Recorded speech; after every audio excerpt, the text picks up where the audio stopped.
Setelah 14 abad pun wafatnya Nabi Muhammad SAW, sampai saat ini Al-Quran tetap menjadi mukjizat, dan insya Allah akan tetap menjadi mukjizat sampai akhir zaman.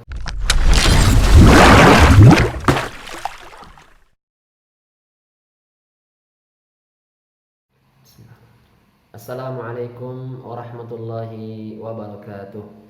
Alhamdulillahi rabbil alamin, wassalatu wassalamu ala asyrafil anbiya'i wal mursalin, wa ala alihi wa sahbihi wa man ihtada bihadihi ila yaumiddin, amma ba'd.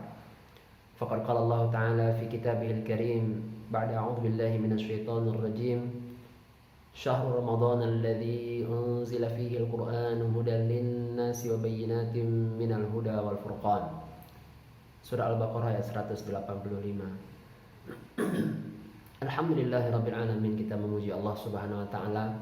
Kembali kita perbaharui rasa syukur kita kepada Allah Subhanahu wa taala, sekalipun kita berada di tengah wabah COVID-19 yang diuji oleh Allah Subhanahu wa taala kaum muslimin dan bahkan seluruh penduduk dunia. Tapi bagi orang-orang yang beriman, insyaallah ujian seperti ini justru akan meningkatkan derajat mereka di sisi Allah Subhanahu wa taala ketika mereka memanfaatkannya atau momen seperti ini dengan baik. Dan walaupun kita diuji oleh Allah Subhanahu wa taala dengan wabah ini, sebenarnya nikmat Allah Subhanahu wa taala kepada kita di sisi lain itu tidak pernah berhenti. Setiap detik dalam kehidupan kita pasti selalu ada limpahan nikmat Allah Subhanahu wa taala yang tidak bisa kita hitung satu persatu. Alhamdulillah, kita masih diizinkan oleh Allah Subhanahu wa taala untuk bertatap muka dan bersilaturahim walaupun lewat online ataupun dalam jaringan, karena memang kita dianjurkan, dihimbau pada hari-hari ini untuk stay at home, berada di rumah, membatasi interaksi sosial kita agar kita bisa memutus rantai penularan yang sangat cepat dari virus corona ini. Dan mudah-mudahan keberadaan kita di rumah ada hikmah yang besar yang bisa kita ambil, yang bisa kita dapatkan di balik musibah atau wabah yang Allah Subhanahu wa taala uji kita dengannya. Alhamdulillah, kita masih bisa thalabul ilmi, menuntut ilmu, masih bisa tafaqquh fid din, memahami agama kita yang mulia lewat kajian-kajian online seperti ini. Kemudian salawat dan salam mari kita doakan semoga dilimpahkan kepada junjungan kita Nabi besar Muhammad sallallahu alaihi wasallam, kekasih Allah, manusia yang sangat mulia yang mencintai kita umatnya. Mari kita balas cinta beliau dengan banyak bersalawat dan salam kepada beliau. Dan salawat dan salam itu adalah doa keselamatan yang ketika kita mendoakan Nabi sallallahu alaihi wasallam selamat, insyaallah Allah akan memberikan kepada kita 10 kali lipat keselamatan yang kita doakan. Rasulullah SAW pernah bersabda, man shalla alaihi salatan sallallahu alaihi biha asyra. Siapa yang berselawat kepadaku 1 kali, kata Rasulullah, Allah akan berselawat kepadanya 10 kali. Kitalah yang sebenarnya membutuhkan keselamatan dari Allah Subhanahu wa taala. Maka dengan memperbanyak selawat dan salam kepada Rasulullah SAW, insyaallah kita akan mendapatkan 10 kali lipat keselamatan yang kita doakan. Tema kajian online kita pada saat ini adalah stay at home, stay with Al-Quran Karim. Tetap berada di rumah dan tetaplah bersama Al-Quran Karim. Alhamdulillah, Allah Subhanahu wa taala memanjangkan umur kita dan kita dipertemukan kembali dengan bulan suci Ramadan yang mulia. Dan selain Syahrus Siyam, selain bulan Ramadan disebut dengan bulan puasa di siang hari, dan juga Syahrul Qiyam, bulan salat di malam hari. Ramadan juga disebut dengan Syahrul Quran, bulan Al-Quran, sebagaimana firman Allah Subhanahu wa taala yang kita bacakan di awal tadi, yaitu surah Al-Baqarah ayat 185. Syahrul Ramadan, bulan Ramadan, alladzi unzila fihi al-Quran, yang diturunkan padanya Al-Quran, hudan linnas, sebagai petunjuk bagi manusia, wa bayyinatin minal huda, dan penjelas atau penerang terhadap petunjuk tersebut, wal furqan, dan pembeda antara yang hak dan yang batil. Al-Quran yang mulia, Allah pastikan kemuliaannya dengan sumpah yang luar biasa. Di dalam surah Al-Waqi'ah Allah Subhanahu wa taala berfirman, Fala uqsimu bimawaqi'in nujum. Fala uqsimu, kata Allah SWT, aku bersumpah bimawaqi'in nujum, dengan garis edar bintang-bintang dan planet-planet. Orbit atau garis edar bintang dan planet ini Allah bersumpah. Wa innahu law ta'lamu laqasamun law ta'lamuna azim. Dan sesungguhnya sumpah itu kalau engkau atau kalau kalian mengetahui, itu betul-betul sumpah yang besar. Karena Allah bersumpah dengan garis edar planet-planet dan bintang-bintang yang luar biasa. Sumpah yang besar. Apa isi sumpah Allah SWT tersebut? Allah berfirman, innahu laqur'anun karim. Sesungguhnya dia adalah Al-Quran yang mulia. Al-Quran yang mulia dibawa oleh malaikat Jibril yang mulia, malaikat yang mulia, diturunkan kepada atau ke dalam hati Nabi Muhammad SAW, manusia yang paling mulia, di bulan yang paling mulia. Perkataan yang paling mulia, Al-Quranul Karim, dibawa oleh malaikat yang paling mulia, malaikat Jibril, disampaikan kepada Nabi, manusia yang paling mulia, Nabi Muhammad SAW, dan di bulan yang paling mulia, yaitu bulan Ramadan. Al-Quranul Karim adalah firman Allah Subhanahu wa Ta'ala yang menjadi mukjizat abadi Nabi Muhammad SAW sampai akhir zaman. Setiap nabi ada mukjizat diturunkan oleh Allah Subhanahu wa Ta'ala, tetapi mukjizat tersebut berakhir dengan meninggalnya dan wafatnya para nabi tadi, kecuali satu mukjizat untuk satu orang nabi, yaitu Al-Quranul Karim yang diturunkan kepada Nabi Muhammad SAW. Setelah 14 abad pun wafatnya Nabi Muhammad SAW, sampai saat ini Al-Quran tetap menjadi mukjizat, dan insya Allah akan tetap menjadi mukjizat sampai akhir zaman, sampai hari kiamat. Di antara mukjizat Al-Quran tersebut adalah bahwa Al-Quran berinteraksi dengan hati manusia. Al-Quran itu berinteraksi langsung dengan hati manusia. Jadi berbeda dengan bacaan-bacaan yang lain. Bacaan yang lain barangkali kita bisa menamatkannya begitu saja, tanpa harus ada latihan, tanpa harus ada muqaddimah. Kita baca langsung kita bisa khatamkan. Tetapi Al-Quranul Karim dia berinteraksi dengan hati manusia. Bagi hati-hati yang lalai, yang jarang membaca Al-Quran, jauh dari nilai-nilai Al-Islam, maka bagi orang seperti itu, bagi hati yang seperti itu, maka untuk membaca Al-Quran berlama-lama dia pasti tidak betah. Baru baca sebentar, wah sudah kenyang, ditinggalkan, ditutup, selesai, shadaqallahul azim. Tetapi bagi hati orang-orang yang beriman, hati yang suci, yang bersih, yang dekat kepada Allah Subhanahu wa Ta'ala, yang terbiasa membaca Al-Quran, maka hati yang seperti ini itu nyaman bersama Al-Quran, betah dengan Al-Quran, dan tidak terasa waktu ketika mereka membaca Al-Quran.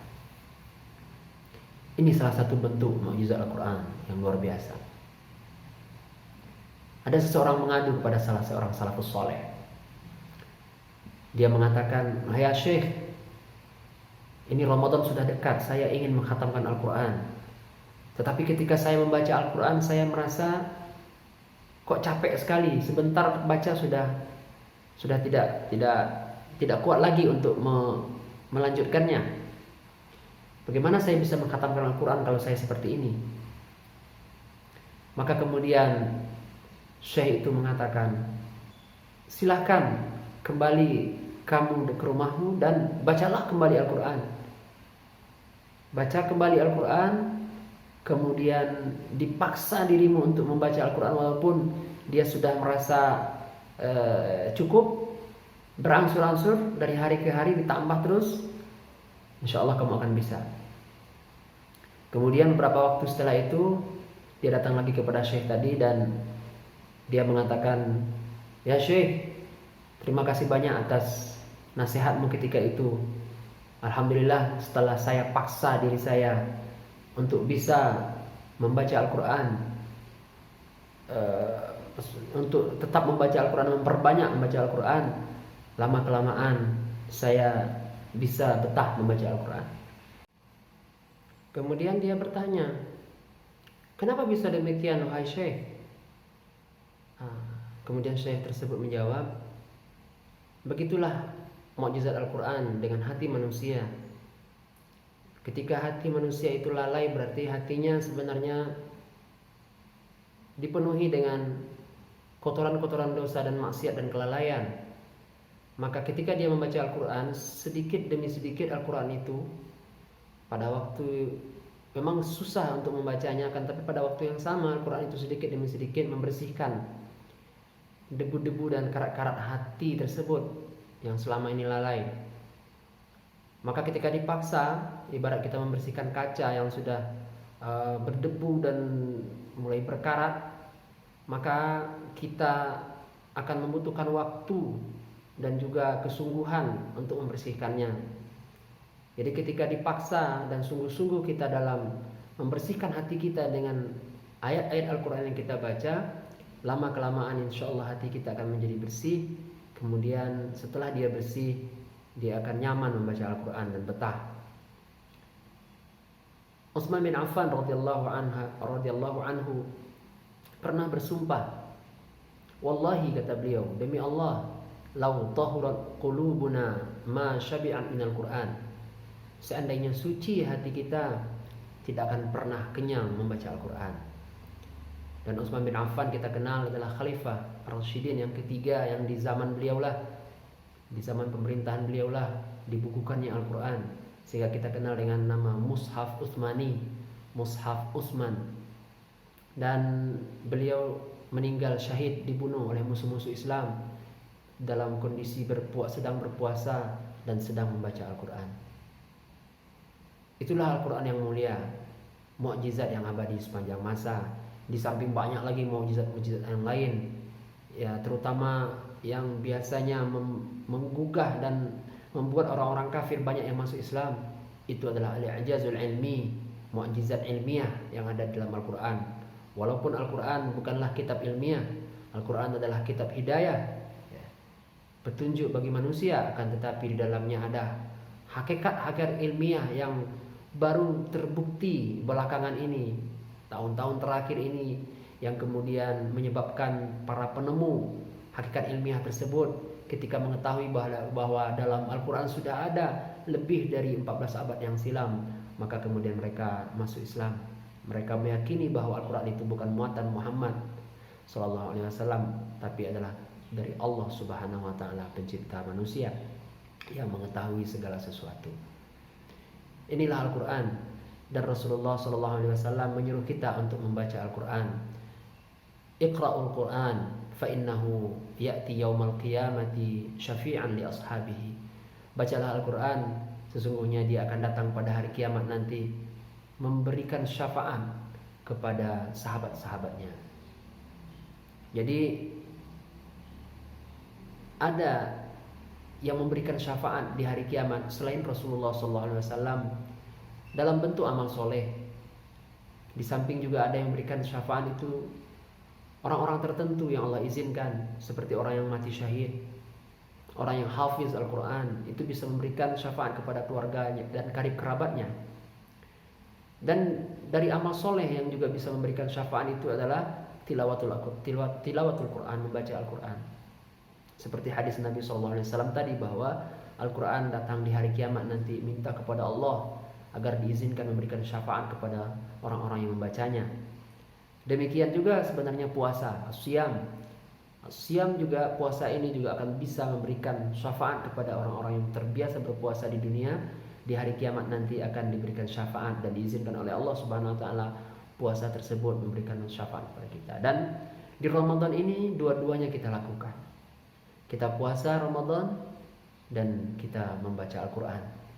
Maka rugilah orang-orang yang tidak memanfaatkan momen Ramadan ini untuk berinteraksi maksimal dengan Al-Quranul Karim, Kitabullah. firman Allah Subhanahu wa taala yang mulia. Satu huruf yang kita baca dalam Al-Quran, satu huruf, Rasulullah SAW mengatakan 10 kali lipat pahalanya.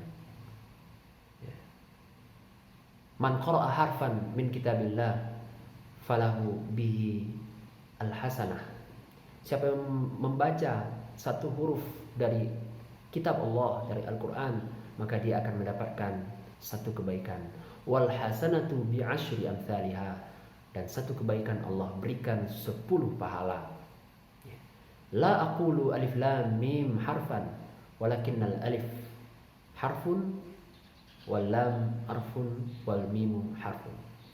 Aku tidak mengatakan alif lam mim itu satu huruf, kata Rasulullah SAW. Tapi alif satu huruf, lam satu huruf, mim satu huruf. Jadi seandainya kita membaca Al-Quran dan mengkhatamkannya, di mana ayat-ayat Al-Quran itu lebih dari 6.000 ayat. Ada perbedaan pendapat tentang jumlah ayat tersebut, tapi lebih dari 6.200 ayat. Maka satu ayat itu berapa huruf? Itu luar biasa. Jadi rugilah orang-orang yang tidak memanfaatkan momen Syahrul Quran ini, bulan Al-Quran ini, bulan Ramadan yang mulia ini, berinteraksi dengan kitab yang mulia, firman Allah Subhanahu wa taala yang sangat mulia. Maka kesempatan besar sebenarnya di tengah wabah COVID-19 ini, di mana kita memang harus stay at home, tetap di rumah, maka sebenarnya kita punya banyak kesempatan dan waktu untuk berinteraksi dengan Al-Quran.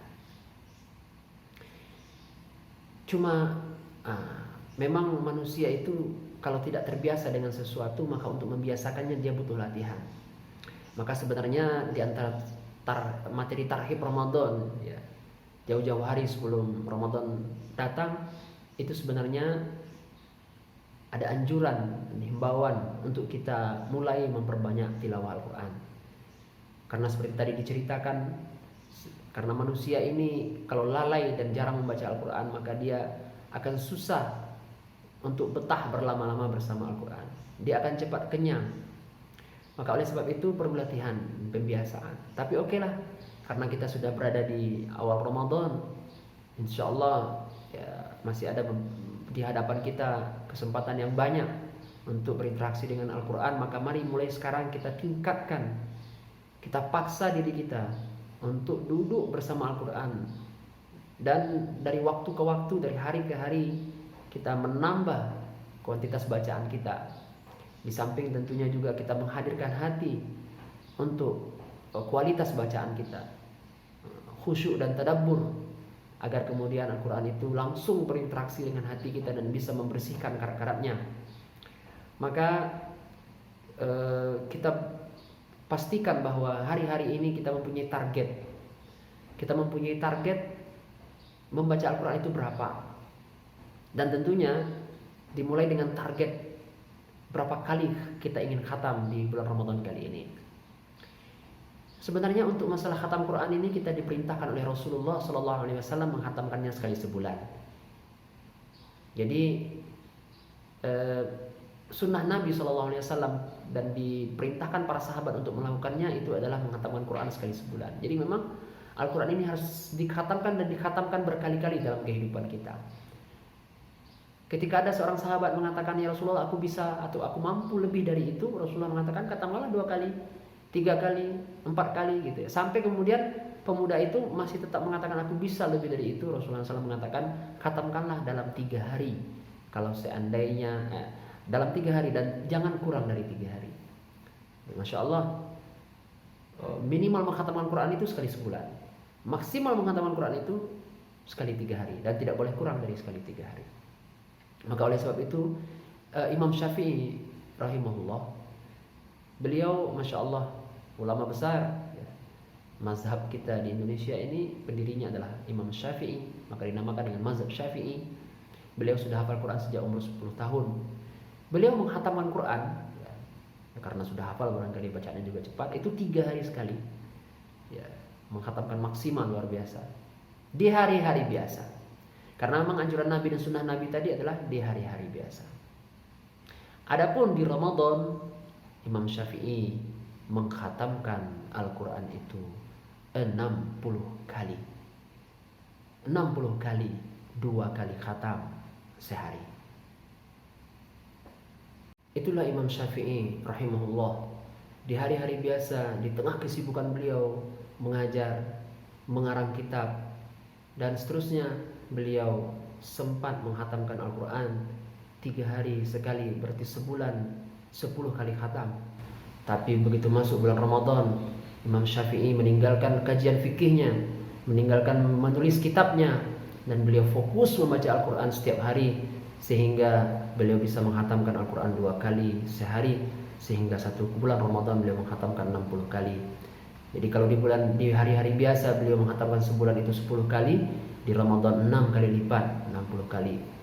Maka seharusnya kita yang sudah terbiasa di luar Ramadan, misalnya menghatamkan Al-Quran itu 1 kali khatam sekali sebulan, maka di Ramadan insya Allah kita bisa menghatamkannya 6 kali lipat, 6 kali kita bisa khatamkan.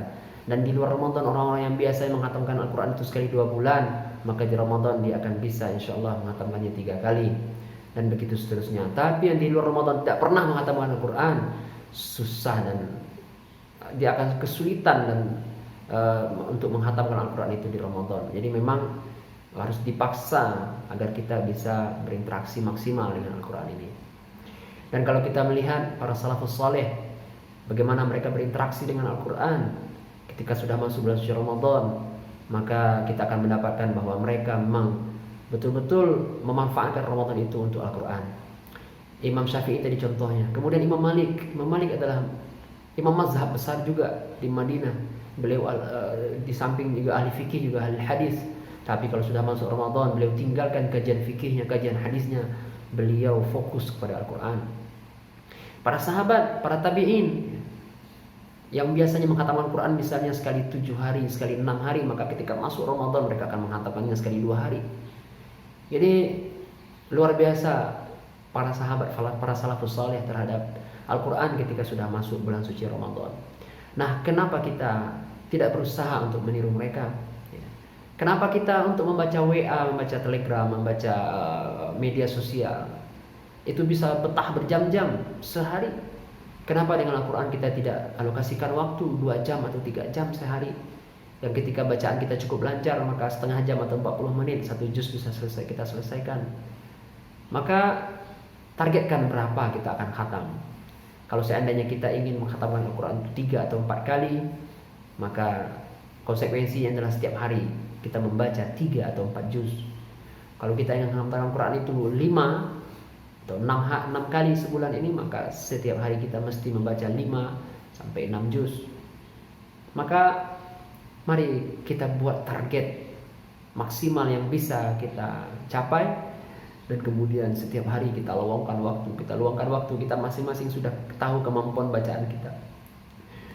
Dan mari kita memulai interaksi dengan Al-Quran itu maksimal di Ramadan ini, karena kita berada di kondisi di mana kita harus tetap di rumah.